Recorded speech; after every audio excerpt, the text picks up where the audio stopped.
Examiner का नज़र पड़ा ना, तो ये एक भी नंबर नहीं काटेगा भैया, मैं गारंटी ले रहा हूँ, नंबर नहीं काटेगा वो, है ना। क्योंकि पहले के जो शिक्षक थे, जो कॉपी चेक करते थे, जो शिक्षक थे, उनका माइंडसेट कुछ और था।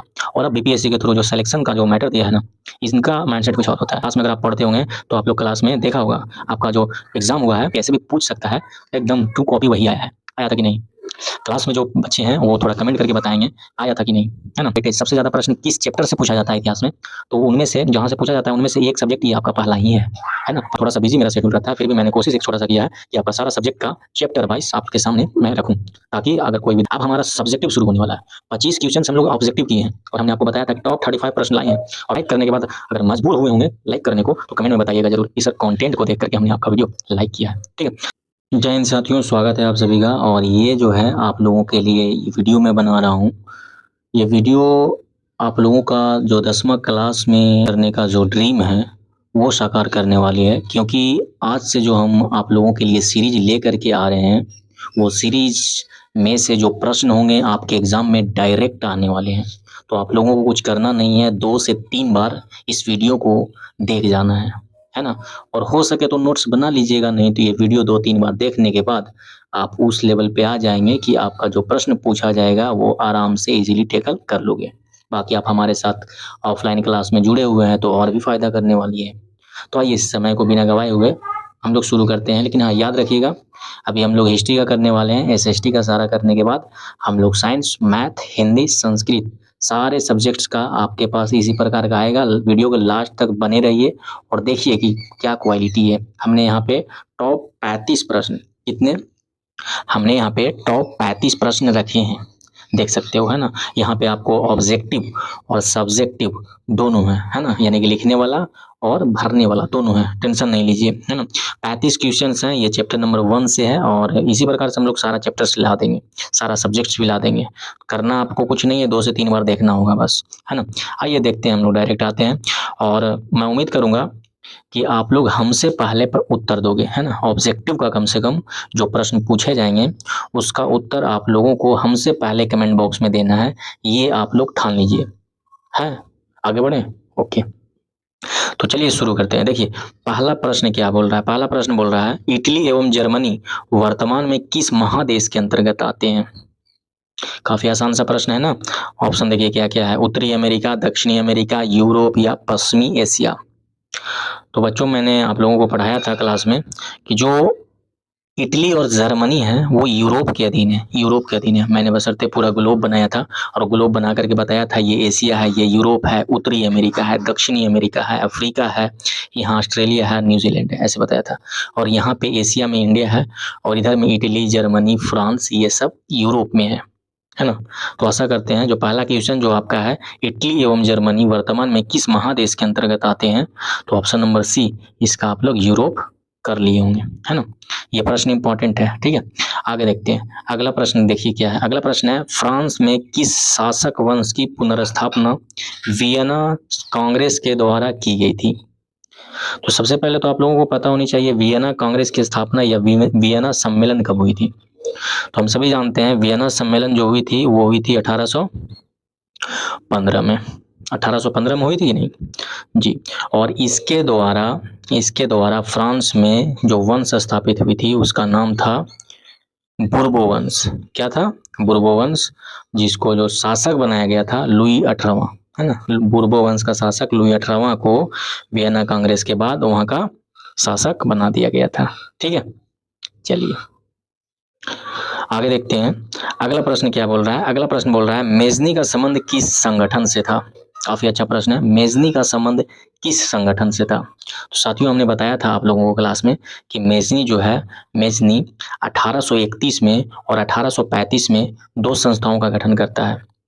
1831 में यंग इटली का और 1835 में यंग यूरोप का स्थापना करता है।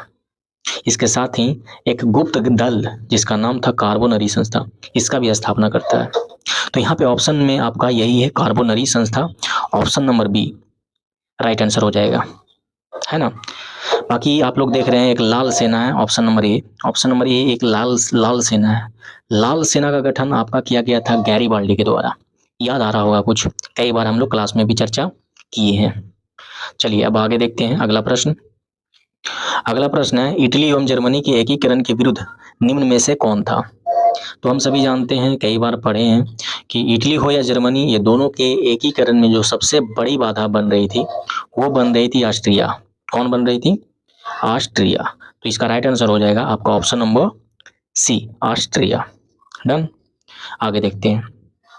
देखिए, आप लोग हमसे पहले उत्तर दीजिए और कमेंट बॉक्स में लिखिए, है ना, कमेंट बॉक्स में लिखिए सर क्वेश्चन नंबर ये उत्तर होगा, ऑप्शन नंबर ये उत्तर होगा। ठीक है, चलिए आगे देखते हैं। आगे है, कौंड कौर को विक्टर इमैनुअल ने किस पद पर नियुक्त किया था? कौंड कौर को विक्टर इमैनुअल ने, तो आप सभी को पता है कौंड कौर इटली का महान कूटनीतिज्ञ, है ना, प्रधानमंत्री मैंने उत्तर नहीं बता दिया, ऑप्शन नंबर सी, प्रधानमंत्री के पद पे इन्होंने इनको नियुक्त किया था। एक प्रश्न कौंड कौर से और बनता है कि कौंड कौर का मृत्यु कब हुआ था? तो कौंड कौर का जो मृत्यु हुआ था साथियों, वो कब हुआ था? 1862 में। इसके बारे में भी हम लोग चर्चा की है ना। चलिए आगे देखते हैं। अगला प्रश्न है, गैरीबाल्डी पेशे से क्या था? है ना, पेशे से क्या था गैरीबाल्डी? तो गैरीबाल्डी दक्षिणी इटली से संबंधित था, लाल सेना का गठन करने वाला था, और इनके नाम पर या इनके जीवनी के ऊपर भारतीय स्वतंत्रता सेनानी लाला लाजपत राय के द्वारा इनके ऊपर जीवनी भी लिखा गया था, है ना। मैंने क्या बोला?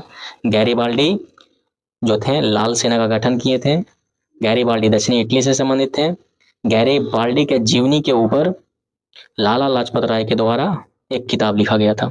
ये भी महत्वपूर्ण प्रश्न है। और बात रही गैरीबाल्डी पेशे से क्या था, तो गैरीबाल्डी पेशे से एक नाविक था। क्या था? नाविक था। कंफर्म?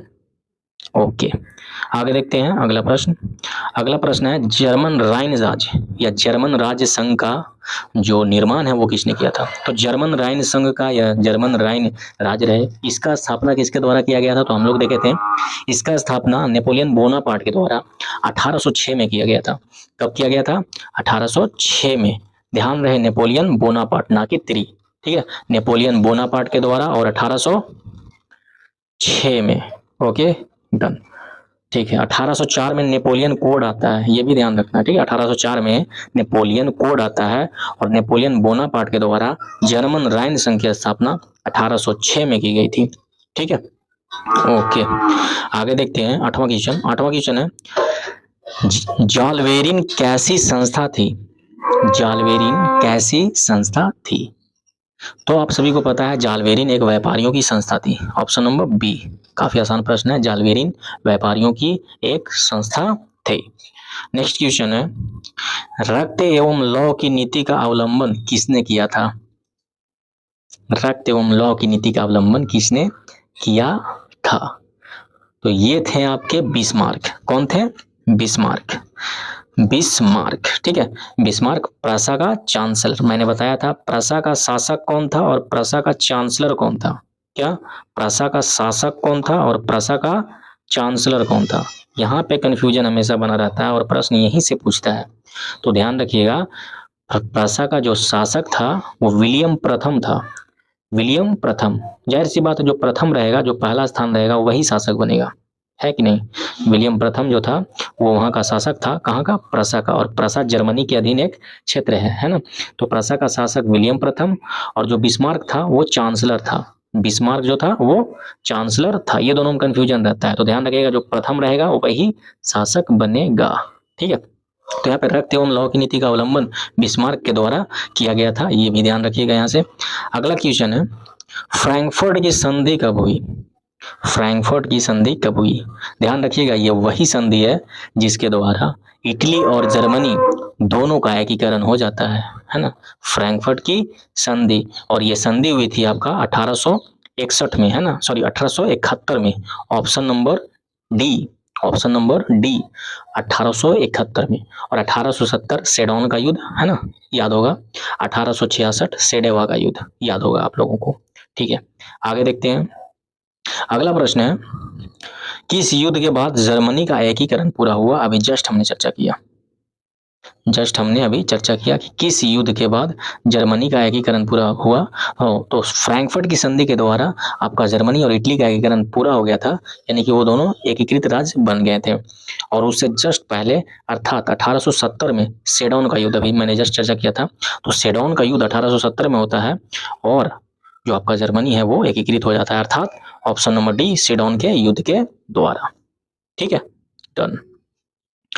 अगला क्वेश्चन है यंग यूरोप का संस्थापक कौन था? तो मैंने पहले प्रश्न में ही चर्चा किया था कि यंग इटली 1831 और 1835 यंग यूरोप और एक कार्बोनरी संस्था, ये तीनों के संस्थापक आपके एक ही व्यक्ति थे और वो थे मेजनी।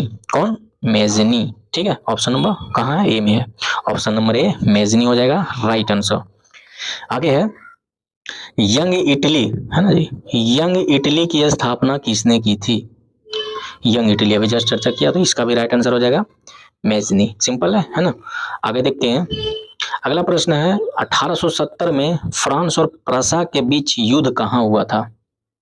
1870 में फ्रांस और प्रसा के बीच युद्ध कहाँ हुआ था? तो जाहिर सी बात है 1870 में मैंने बताया था 1866 और 1870 ये 2 वर्ष महत्वपूर्ण है और यहाँ पे थोड़ा कंफ्यूजन होता रहता है हम लोगों को। तो 1870 में जो हुआ था वो सेडोन का युद्ध हुआ था। कौन सा युद्ध हुआ था? सेडोन का युद्ध हुआ था, सेडोन का युद्ध, है ना। आप लोग देख रहे होंगे सेडोन, डन डन, है ना, डॉन डन, सेडोन डन, यानी कि डन। डन कब होता है? जब कोई भी काम पूरा नहीं होता है तो बोला जाता है यस डन, है ना। तो कोई भी काम नहीं बच रहा है, अर्थात जीरो काम है, तो जीरो है यहाँ पे, तो यहाँ से हो जाएगा डन, अर्थात सेडोन का युद्ध 1870 में। ठीक है, डन से 70 याद रखेंगे और बच गया 1866, ये था सेडेवा का युद्ध। नाम एक ही तरह है, थोड़ा सा खाली फर्क है डन का, और वहीं से हम लोगों का उत्तर भी हो जाता है जीरो काम बचा हुआ है, अर्थात सेडन, है ना। तो 1870 में सेडन, 1866 में सेडेवा। प्रश्न यहीं से पूछे जाएंगे लेकिन आपको कंफ्यूजन होगी और आप भटक जाइएगा, तो ये वाला थोड़ा सा ट्रिक याद रख लीजिएगा। जीरो अर्थात डन हो गया है काम, तो डन मतलब सेडन, है ना, 1870। जब ये हो गया तो 1866 सेडेवा बचा, खत्म, है ना। आगे देखते हैं, अगला है वियना सम्मेलन किस वर्ष हुआ था? सिंपल सा प्रश्न है। तो आप सभी को पता है कि वियना सम्मेलन 1815 में हुआ था मेटरनिक के नेतृत्व में, और इसका जो उद्देश्य था वो पुरातन व्यवस्था को पुनः बहाल करना था। समझ में आ रहा है? ओके। और यहीं से मेटरनिक युग का भी शुरुआत माना जाता है। 1815 से 1848 तक चलता है मेटरनिक युग, है ना। पुरातन व्यवस्था को पुनः स्थापित किया जाता है ना। और नेपोलियन का अंत भी यही सम्मेलन से माना जाता है। इस बात को भी आप सभी को ध्यान रखना है ना। आगे देखते हैं, अगला प्रश्न है वियना किस देश की राजधानी है? दैट्स अ गुड प्रश्न। वियना किस देश की राजधानी है? तो वियना है आपकी ऑस्ट्रिया की राजधानी। ऑप्शन नंबर सी, ऑस्ट्रिया की राजधानी क्या है? वियना। ठीक है, फ्रांस की राजधानी पूछ दे तो पेरिस, है ना। इंग्लैंड की बताइएगा आप लोग, कमेंट में बताइए जल्दी से।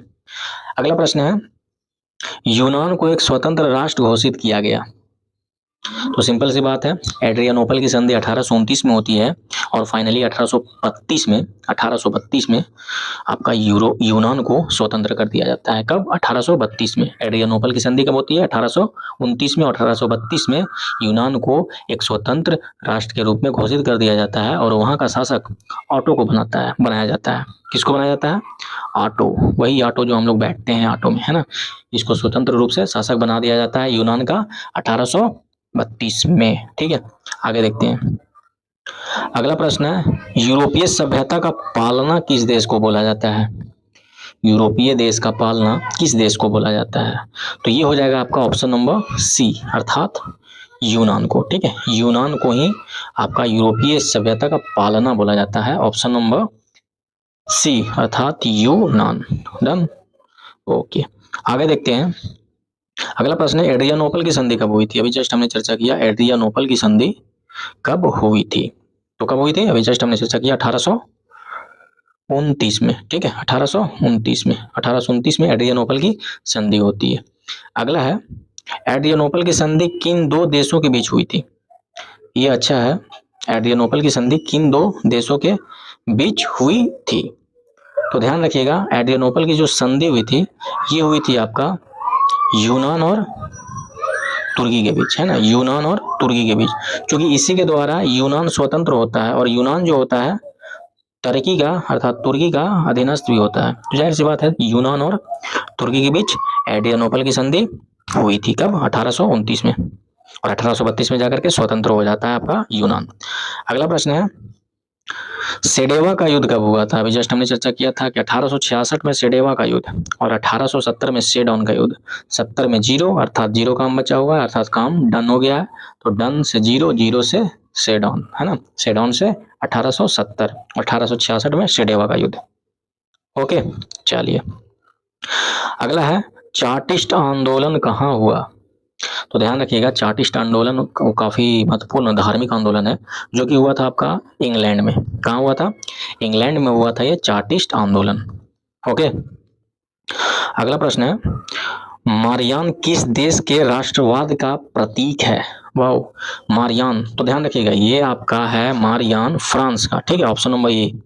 मारियान जो प्रतीक है, आप लोग जब बुक पढ़ते होंगे, जब निकाले होंगे एनसीईआरटी का बुक, तो आपका पहला ही पेज में एक चित्र दिया हुआ है और वो चित्र ही मारियान को प्रदर्शित कर रही है ना। उस चित्र में जो प्रतीक जो दिखाया गया है उसी को मारियान कहा गया है और ये राष्ट्रवाद का प्रतीक है जो कि है आपका फ्रांस का। कहाँ का? फ्रांस का। चलिए आगे है अगला प्रश्न, राष्ट्रवाद की अवधारणा का जन्म किस घटना, ओ सॉरी थोड़ा सा, ओके, राष्ट्रवाद की अवधारणा का जन्म किस घटना से माना जाता है? तो राष्ट्रवाद की अवधारणा का जन्म अर्थात राष्ट्रवाद का जन्म ये माना जाता है आपका फ्रांस की क्रांति से। सिंपल सी बात है, फ्रांस की क्रांति से माना जाता है राष्ट्रवाद का जन्म। आगे है अगला प्रश्न, वियना कांग्रेस के अध्यक्ष कौन था? वियना कांग्रेस का अध्यक्ष कौन था?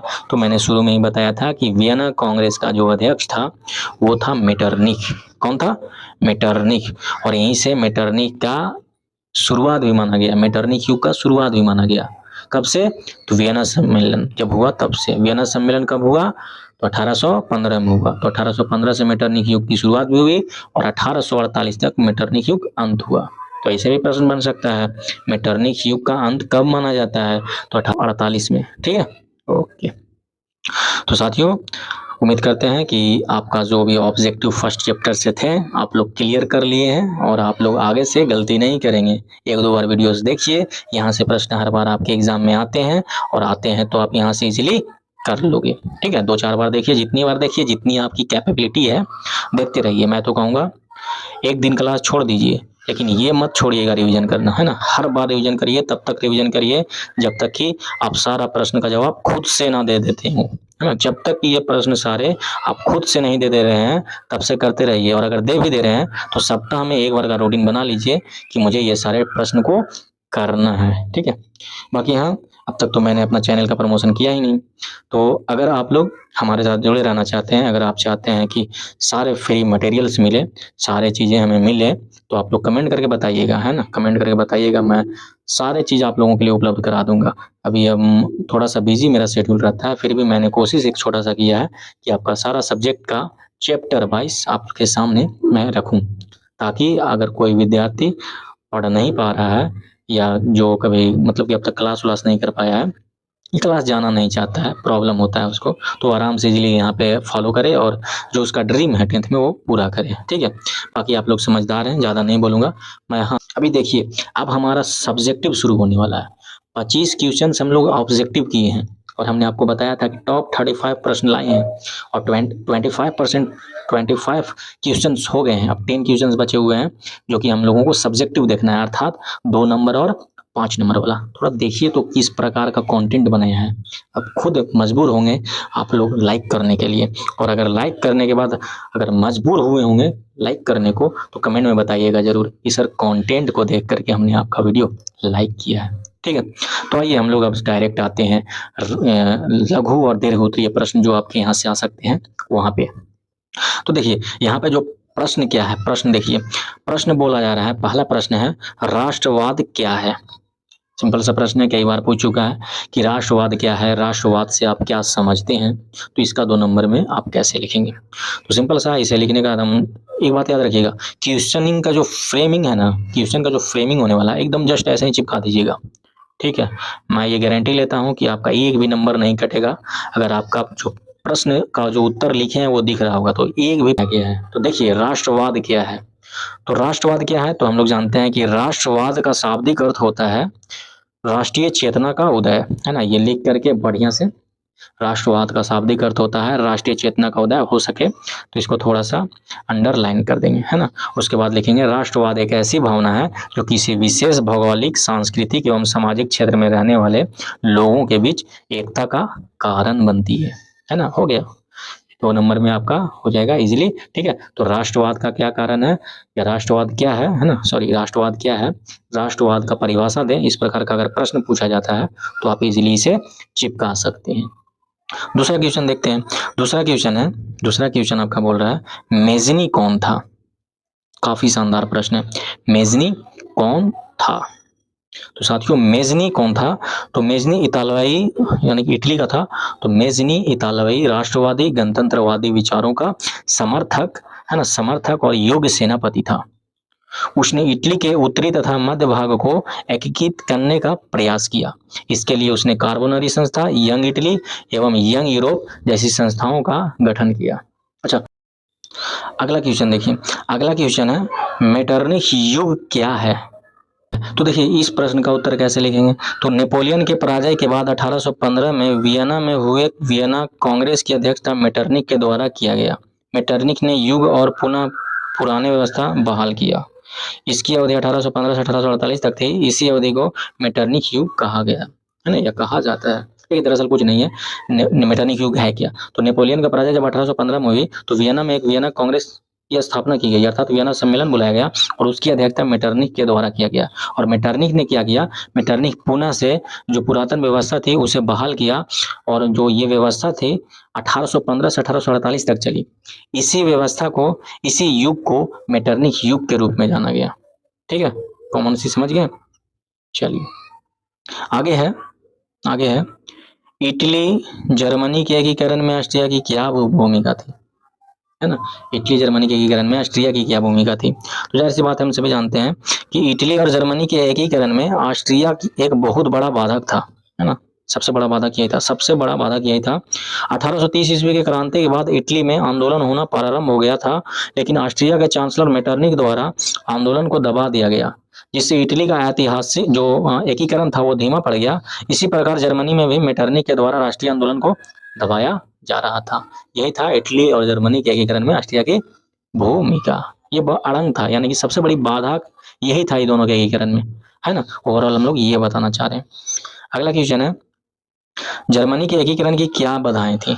जर्मनी के एकीकरण की क्या बाधाएं थी, ये भी अच्छा प्रश्न है। तो हम लोग शुरू करेंगे। जर्मनी के एकीकरण के सामने निम्न बाधाएं थी, यहाँ से शुरू करके, और इसमें से 3-4 को लिख देंगे, जो भी आपको याद रहेगा वो लिख दीजिएगा। जैसे पहला 39 छोटे छोटे राज्यों में विभाजित होना, ऑस्ट्रिया का विरोध, धार्मिक मतभेद, राज्यों के भीतर स्वार्थ और ईर्ष्या, है ना, एक दूसरे को देखना नहीं चाह रहे थे, आर्थिक असमानताएं और शुल्क बाधाएं, नेपोलियन का प्रभाव, योग्य नेतृत्व का अभाव, और एक था फ्रांस का डर, है ना। ये सभी जो थे वो जर्मनी के एकीकरण की बाधाएं थी। और थोड़ा सा पैराग्राफ चेंज करके एक बात लिख देंगे कि हालांकि इन सभी बाधाओं के बावजूद बिस्मार्क की रक्त एवं लौ की नीति और सैन्य विजयों के माध्यम से जर्मनी का एकीकरण अंततः 1871 में पूरा हुआ। क्वेश्चन बवाल हो जाएगा, है ना। क्वेश्चन का जो आंसर है वो सबसे हट करके हो जाएगा, और जब एग्जामिनर इस आंसर को देखेगा तो मजबूर हो जाएगा पूरा का पूरा अंक देने के लिए। शर्त ये है कि बस जो लिखे हैं आप वो दिखाई देना चाहिए। डन, आगे देखते हैं, है ना। फिर से एक बार, आप लोग अगर अब तक चैनल को सब्सक्राइब नहीं किए तो चैनल को सब्सक्राइब करके बेल आइकन ऑन करके रख लो भाई, फ्री में सब मिल रहा है यहाँ, और कहाँ मिलेगा, है ना। ज्यादा मैं नहीं बोलूंगा। आगे देखते हैं। अगला प्रश्न है विलियम प्रथम के बगैर जर्मनी का एकीकरण बिस्मार्क के लिए असंभव था, कैसे, है ना, हाउ।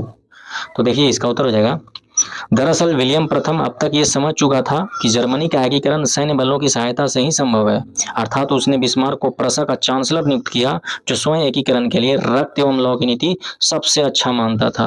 अर्थात बिस्मार्क को विलियम प्रथम ने कदम कदम पर प्रत्येक तरीके से मदद किया, जिसका परिणाम हम जर्मनी के एकीकरण के रूप में देखते हैं।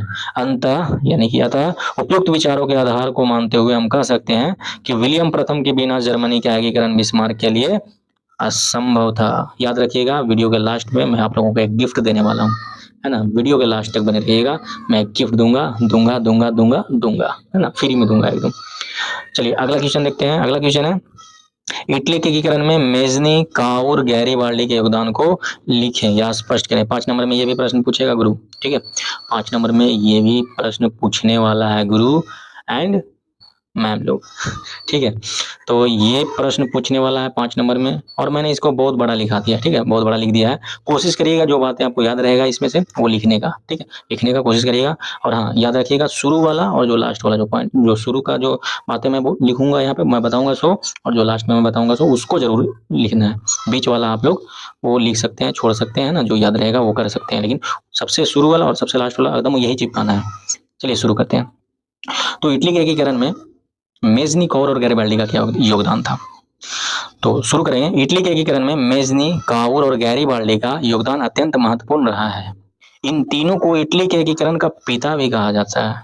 एकदम जबरदस्त होगा शुरुआत, है ना, एकदम परफेक्ट हो जाएगा। आप आकर्षित कर लिए एग्जामिनर को कॉपी अपना चेक करवाने के लिए, समझ रहे हैं, है ना। अब यहाँ पे नंबर 1 देंगे, नंबर 1 दे करके और शुरू करेंगे मेजनी के बारे में। तो मेजनी को इटली के एकीकरण का पैगंबर या प्रेरणा स्रोत माना जाता है। और पहला हम देंगे, क्यों ऐसा बोला जाता है, पहला पॉइंट देंगे, पहला में इसमें पहला में लिखेंगे सब क्लॉज में, गणतंत्रवादी विचारक, है ना, यानी कि इनका जो विचार था वो गणतंत्रवादी था। मेजनी एक महान विचारक और साहित्यकार थे। वह इटली को एक गणतंत्र बनाना चाहते थे और स्वतंत्रता और राष्ट्रीय एकता के आदर्शों को फैलाने में महत्वपूर्ण भूमिका निभाई, है ना, गणतंत्रवादी विचार। दूसरा, यंग इटली की स्थापना, अर्थात यहाँ पे यंग इटली और यंग यूरोप दोनों को यहाँ पे कंक्लूड कर रहा है, ठीक है। तो यंग इटली और यंग यूरोप को मैंने अलग से नहीं दिया है, एक ही में मैं बताने का कोशिश किया है कि वो संगठनों के माध्यम से, संस्थाओं के माध्यम से भी वो मतलब कि बवाल कर रहे थे, है ना। कार्बोनरी संस्था भी मैंने यहाँ पे ऐड नहीं किया, तो बस एक संस्था के माध्यम से हम बता रहे हैं कि यंग इटली का संगठन, है ना, 1831 में मेजनी ने यंग इटली नामक एक गुप्त संगठन की स्थापना की। इसके मुख्य उद्देश्य युवाओं में राष्ट्रवाद की भावना को जगाना और उन्हें एक एकीकृत इटली के लिए संघर्ष करने हेतु प्रेरित करना था, है ना। यही यंग यूरोप का था, और यंग यूरोप पूरा यूरोप में यह बातें ला रही थी, है ना। कार्बोनरी संस्था भी एक गुप्त संस्था थी जो युवाओं को जो है प्रेरित करने का प्रयास कर रहा था, ठीक है। तो आप चाहें तो गणतंत्रवादी विचारक थे so young Italy, young Europe और मेजनी, ये कार्बोनरी संस्था, इसको मेंशन करते हुए मेजनी के बारे में बता सकते हैं कि इटली के एकीकरण में इनका क्या योगदान रहा था, अगर ये सब नहीं लिखेंगे तो। अगला है तीसरा, आप लिख सकते हैं तीसरा, जनता को प्रेरित करना। ये तो भाई सिंपल सी बात है कि अपने विचारों और लेखों के माध्यम से मेजनी ने इटली की जनता को राष्ट्रीय एकीकरण के लिए प्रोत्साहित किया और उनमें देश प्रेम और बलिदान की भावना को जो है वो भर दिया, ठीक है। ये था मेजनी का योगदान, है ना। इसमें से अभी मैंने जो बताया आप लोग यहाँ पे ऐड ऑन कर सकते हैं। दूसरा जो आता है काउर। तो काउर को इटली के एकीकरण का मस्तिष्क या कूटनीतिज्ञ कहा जाता है। वह सार्डिनिया पिडमोंट के प्रधानमंत्री थे, ठीक है। ये शुरुआत जरूर करना है गुरु, बीच में आप छोड़ सकते हैं, लेकिन जो मैंने शुरू में मैं जो बता रहा हूँ इसे जरूर ऐड करना है, ठीक है। अब इसके अंदर आप लोग चेंज कर सकते हैं। जैसे पहला इनका था कूटनीतिक चाल, है ना, इनकी जो कूटनीतिक चालें थी। तो काउर एक कुशल कूटनीतिज्ञ थे। उन्होंने इटली के एकीकरण के लिए विदेशी सहायता को आवश्यक माना, है ना, और सार्डिनिया पिडमोंट को एक आदर्श राज्य बनाने का प्रयास किया ताकि अन्य इतालवी राज्य उसे अपना नेता स्वीकार कर सकें। यह था कूटनीति की चाल, इनका कूटनीतिक चाल काउर का। दूसरा आता है क्रीमिया युद्ध में भागीदारी। तो 1853 से 56 के क्रीमिया के युद्ध में फ्रांस और ब्रिटेन का पक्ष लेकर काउर ने इटली के प्रश्न को पूरा अंतर्राष्ट्रीय बना दिया, है ना, पूरा अंतर्राष्ट्रीय मंच पर उठाया और फ्रांस का समर्थन प्राप्त कर लिया, ठीक है। तीसरा है इनका फ्रांस के साथ गठबंधन। काउर ने फ्रांस के साथ एक गुप्त समझौता जो कि हुआ था फ्लोबियस समझौता 1858 में वो किया, जिसके तहत फ्रांस ने ऑस्ट्रिया के खिलाफ युद्ध में जो है सार्डिनिया पिडमोंट की मदद करने का वादा किया। अर्थात यहाँ पे काउर अपनी कूटनीतिक तरीके से, कूटनीतिक चाल से फ्रांस को भी अपनी ओर कर लेता है। और आप लोगों को मैंने पढ़ाया था कि इस संधि के द्वारा जो आपका काउर है वो फ्रांस को बोलता है कि आप अगर हमारे साथ रहते हैं और या तो फिर आप तटस्थ भी रहते हैं, आप कुछ नहीं बोलते हैं, बस देखते रहते हैं, तो हम लोग जब जीतेंगे तो आपको नीस और सवाई का जो अपना क्षेत्र है वो आप लोगों को दे देंगे, है ना। ये मैंने पढ़ाया था, आप लोगों को बताया था। तो करने का वादा किया। इस गठबंधन ने उत्तरी इटली को ऑस्ट्रियाई नियंत्रण से मुक्त कराने में महत्वपूर्ण भूमिका निभाई, ठीक है। ये सब बातें हैं आपका किन के बारे में, तो काउर के बारे में। चौथी जो बातें हैं इनके बारे में कि आर्थिक और सैन्य सुधार। तो काउर ने सार्डिनिया पिडमोंट में आर्थिक और सैन्य सुधार किए जिससे राज्य मजबूत हुआ और एकीकरण के लिए तैयार हुआ, है ना, एकीकरण के लिए तैयार हुआ। अगला आता है गैरीबाल्डी का नाम। गैरीबाल्डी का नाम। और अब हम देखेंगे इटली के एकीकरण में गैरीबाल्डी का क्या योगदान था। तो गैरीबाल्डी का योगदान में अगर देखें तो यहाँ पे हम लोग लिखेंगे कि गैरीबाल्डी को इटली के एकीकरण का तलवार या सैनिक नायक कहा जाता है ना, तलवार या सैनिक नायक कहा जाता है। अब हम लोग देखेंगे पहला इनके बारे में पहला पॉइंट क्या हो सकता है, तो लाल कुर्ती का, जो लाल कुर्ती का गठन किया इन्होंने, यानी कि लाल कुर्ती सेना का गठन। गैरीबाल्डी एक महान सैनिक और देशभक्त थे। उन्होंने लाल कुर्ती नामक स्वयं सेवकों की एक सेना गठन किया, है ना, सेना का गठन किया। दूसरी बात जो है, दूसरी जो इनकी इनसे रिलेटेड है, दक्षिणी इटली का एकीकरण। 1860 में गैरीबाल्डी ने अपनी लाल कुर्ती सेना के साथ सिसिली और नेपल्स पर विजय प्राप्त की। यह दक्षिणी इटली के एकीकरण में एक निर्णायक कदम था, है ना, लाल सेना के द्वारा दक्षिणी इटली पे कब्जा। ठीक है, तीसरा इनके बारे में है कि राजतंत्र का समर्थन। प्रारंभ में गैरीबाल्डी मेजनी के विचारों से समर्थक थे, है ना, उनके विचारों के समर्थक थे, लेकिन बाद में उन्होंने काउर से प्रभावित होकर संवैधानिक राजतंत्र का समर्थन किया। ये भी एक अच्छा रहा, मतलब कि इसके विचारों को देखने वाला में हो गया है। चौथा है विक्टर इमैनुअल को सत्ता सौंपना। तो गैरीबाल्डी ने जीती हुई भूमि सिसिली और नेपल्स को सार्डिनिया पिडमोंट के राजा विक्टर इमैनुअल द्वितीय को सौंप दिया, जिससे इटली का एकीकरण पूरा हुआ और विक्टर इमैनुअल द्वितीय को एकीकृत इटली का राजा घोषित किया गया। हमने आपको बताया था कि जब गैरीबाल्डी के द्वारा दक्षिणी इटली का एकीकरण कर लिया जाता है तो जो विक्टर इमैनुअल होते हैं, पूरा उस क्षेत्र का शासक, वो बोलते हैं कि आपने इतना मेहनत किया है गैरीबाल्डी जी, तो आप एक काम कीजिए, आपने अगर इसको एकीकृत किया है तो यहाँ के प्रधानमंत्री भी आप ही बन जाइए। लेकिन गैरीबाल्डी नहीं मानते हैं और उस पूरे क्षेत्र का शासन अपने शासक अर्थात विक्टर इमैनुअल को ही सौंप देते हैं और फिर से पुनः वह नाविक की भांति जीवन जीने लगते हैं। तो जाहिर सी बात है, जब ये क्षेत्र भी गैरीबाल्डी नहीं लेते हैं और इस क्षेत्र को शासक के अधीन भी कर दिया जाता है, तो इस तरीके से दक्षिण इटली का, और पहले हो चुका था उत्तरी इटली का, और इस प्रकार से पूरा इटली का एकीकरण हो जाता है। हमने क्लास में पढ़ा था। और ये लिखने के बाद ये वाला आप लोगों को जरूर लिखना है लास्ट में कि अंततः, है ना, अंततः हम कह सकते हैं कि मेजनी ने वैचारिक आधार प्रदान किया, काउर ने कूटनीतिक और राजनीतिक दिशा दी, और वहीं गैरीबाल्डी ने अपनी सैन्य शक्ति से दक्षिण इटली को एकीकृत किया, है ना, और इस प्रकार से इटली का एकीकरण का जो सपना था इसे साकार कर दिया। समझ रहे हैं बात को? आप लोग ध्यान रखिएगा इस पूरे प्रश्न में, ये प्रश्न इंपॉर्टेंट है आपके लिए। तो इस पूरे प्रश्न में आप लोगों को क्या करना है, शुरुआती वाला ये चीजें छोड़नी नहीं है, मेजनी को लेकर के यहाँ तक जो बातें लिखा हूँ सो छोड़नी नहीं है। बाकी इसमें से आप जो याद रहेगा वो लिख देना है ना, वहाँ पे मतलब अपने से भी बना करके लिख सकते हैं, किस तरह से मतलब कि आप अपना थिंकिंग लेवल बढ़ा करके लिख सकते हैं, लेकिन ये सब लिखना है, ये बातें लिखने के बाद यहाँ तक की बातें, है ना, लिखना जरूरी है। बाकी बीच में आप कुछ भी लिख सकते हैं, अपना जो याद रहेगा वो भी लिखेंगे तो चलेगा। और ये गैरीबाल्डी की शुरुआत करके ये जो बातें यहाँ तक लिखे हैं सो, और ये लास्ट में जो है अंततः के बाद, अंततः हम कह सकते हैं, है ना, ये वाला लास्ट में आपको जरूर लिखना है। अगर इतना लिख देते हैं तो क्वेश्चन का जो ये आंसर आप जो दे रहे हैं पूरी तरीके से ब्रांडेड है। एग्जामिनर का नजर पड़ा ना तो ये एक भी नंबर नहीं काटेगा भैया, मैं गारंटी ले रहा हूँ, नंबर नहीं काटेगा वो, है ना। क्योंकि पहले के जो शिक्षक थे, जो कॉपी चेक करते थे, जो शिक्षक थे, उनका माइंडसेट कुछ और था, और अब बीपीएससी के थ्रू जो सिलेक्शन का जो मैटर दिया है ना, इनका माइंडसेट कुछ और होता है। और मेरा एक्सपीरियंस रहा है इस क्षेत्र का लगभग 6-6.5 साल का, तो मैंने इतना तो मैं समझ चुका हूँ इनका माइंडसेट क्या होता है। समझ रहे हैं बात को? क्लास में अगर आप पढ़ते होंगे तो आप लोग क्लास में देखा होगा, आपका जो एग्ज़ाम हुआ है वहाँ पे सारे क्वेश्चंस मिल रहे हैं डायरेक्ट, और मैंने जो बोला था घुमा घुमा के कि ऐसे भी पूछ सकता है, एकदम टू कॉपी वही आया था कि नहीं? क्लास में जो बच्चे हैं वो थोड़ा कमेंट करके बताएंगे आया था कि नहीं, है ना। तो टेंशन नहीं लेना है, वेयर इज हम देयर इज नो गम, है ना। तो इस तरीके से आप लोग देखते हैं, इसका भी उत्तर आप लोग लिखने को तैयार हो जाते हैं। अगला प्रश्न है 8वां प्रश्न है आज का, वो है यूनानी स्वतंत्रता आंदोलन का संक्षिप्त विवरण दे। ये भी 5 नंबर में काफी महत्वपूर्ण प्रश्न है ना। तो इसका उत्तर हम लोग लिखते हैं, तो इसका उत्तर हो जाएगा, यूनान शुरुआत से ही कला, साहित्य, संस्कृति तथा दर्शन आदि का केंद्र बिंदु माना जाता रहा है, परंतु तत्कालीन समय में वह तुर्की के अधीन था, है ना, वह तुर्की के अधीन था। विशेष बात यह है कि यूनान से दूसरे देश शिक्षा पाकर अपना विकास कर रहे थे, लेकिन यूनान खुद तरक्की नहीं कर पा रहा था, क्योंकि यूनान जो था वो तुर्की शासन से छुटकारा पाना चाहता था, क्योंकि वो अधीन था उसका, है ना। आगे लिखेंगे, इसके लिए यूनानियों ने हिटोरिया फिलके नामक एक गुप्त संस्था का गठन किया और तुर्की साम्राज्य को मिटाने का प्रयास किया। इस यूनानी स्वतंत्रता संग्राम में इंग्लैंड का महान कवि लॉर्ड बायरन शहीद हो गया, जिससे पूरे यूरोप में आक्रोश की लहर छा गई। 1827 ईस्वी में लंदन में एक सम्मेलन हुआ जिसमें रूस, फ्रांस, इंग्लैंड एक साथ होकर तुर्की का विरोध किया। तुर्की से राजनीतिक संबंध तोड़कर रूस ने तुर्की के विरुद्ध युद्ध आरंभ कर दिया। रूसी सेना ने तुर्की को पराजित कर दिया और बाध्य होकर तुर्की को रूस के साथ 1829 में एड्रियानोपल की संधि करनी पड़ी। अंततः अंततः 1832 में कुस्तुनतुनिया की संधि है ना, 1832 में कुस्तुनतुनिया की संधि द्वारा स्वतंत्र यूनान की जो है स्थापना हुई और ऑटो को यूनान का शासक बनाया गया। इस प्रकार यूनान तुर्की शासन से मुक्त हो गया और रूसी प्रभाव में यूनान पर से समाप्त हो गया। समझ में आया? पीछे मैंने चर्चा किया था, उसी को 5 नंबर में लिखेंगे कैसे आप।